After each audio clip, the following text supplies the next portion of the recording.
Well, again, Prince Harry has decided to let the world know his own personal thoughts, even though nobody asked for them. But there's a bigger story behind this story. As ever, let me explain. Morning chums, welcome one and all, and thank you for joining me today, and of course welcome brand new subscribers. Lovely to have your company. You all right? I'm not so bad. We're in the market town, or the northern town of Huddersfield today, and behind me here, which is now a fast food outlet, it was a brand called Henry's. If anybody remembers going into that particular big department store, all of those big department stores have gone now, haven't they? It doesn't matter where you are in the world. All of them, where everybody went round and you were treated a bit like how you're being served, with proper people ready to serve you at every opportunity. Well, that's all gone, but that's changed. But is it for the better? Some people might say, is it for the better, with the change, of course, with regards to the former royal known as Prince Harry, the Duke of Sussex? Let me explain. It's a beautiful day here, isn't it, in this wonderful land of Huddersfield? Absolutely. And of course, we like to take you out and about here on this channel. No sitting in one place for you. No, no, no.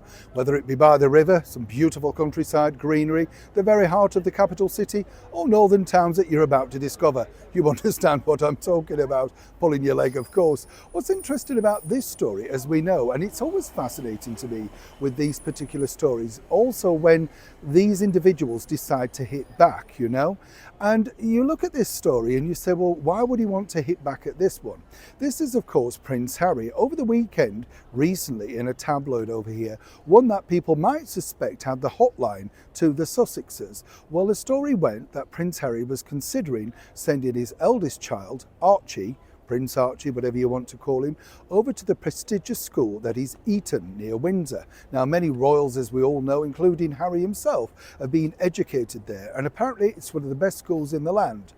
Well, the thing is, what you have to look at is, of course, when you go to somewhere like Eton, my thing has always been this. I think it's a great networking place because as you look and you see people in the very highest of offices, esteemed places, then they know and they make friends at a very early age. It's been proven and there's nothing wrong with that.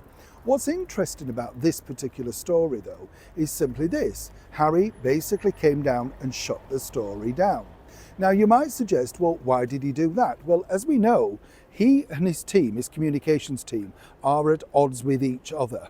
I told you before, they were not very keen on his Ukraine chat, and particularly the one with the Guardian newspaper, where he decided not to stick to the script and bolt out. This didn't go down well with the chief sort of person, which is Meredith Mayne.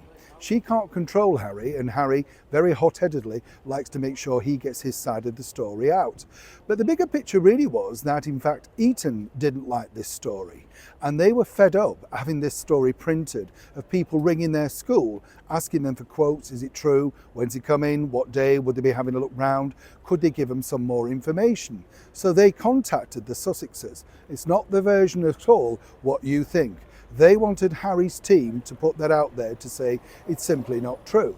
So once again, the mainstream media get caught out on this. But you see, Harry and his team can never totally relinquish the idea that they're not telling the truth. Because what he's saying is, I wouldn't mind my, eldest child being educated in the United Kingdom. He had apparently happy memories of it, even though Eton wasn't his very best place. But the situation is this, he wants to keep dangling this carrot back and forth, alongside, of course, His Majesty the King, King Charles. The fact that if one of his children was to be educated over here, that would mean more returns for Harry. But let's not forget, a while back he said he couldn't see himself bringing his family over simply because it wouldn't be safe. If he educated one of his children over here in the United Kingdom, then by default he would receive extra security, and by default that would fall under the taxpayer remit. You understand how this works. This is simply because Archie and Lily are in the formation line of succession.